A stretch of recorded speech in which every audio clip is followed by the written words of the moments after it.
Good morning pa rin mga ka-growers with 1000 plus foliar fertilizer.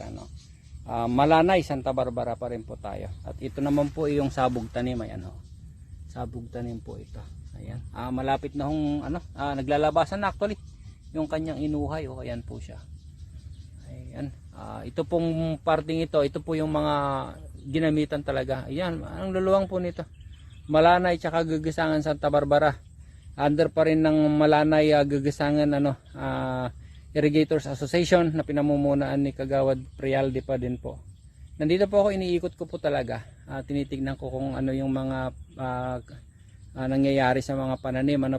Kahit walang tao, pinupuntahan ko, binibisita, tinitignan kung ano po yung tuloy-tuloy lang po yung paggamit. Kasi ito pag mga ganitong parte na talagang ito, maganda na yung kakalabas na kasi lumalabas na po yung mga inuhay. Kailangan lang nating alagaan, ibigay yung tamang nutrients na kailangan po ng ating pananim para magbunga po siya ng tama. So mga kaparmer, tuloy-tuloy lang po at tulong-tulong po tayo upang mapaganda po yung ani ng bawat isa po sa atin. So in behalf pa rin po ng Growers Bet 1000 Plus Foliar Fertilizer, God bless everyone and to God be the glory. God bless the farmers of this land.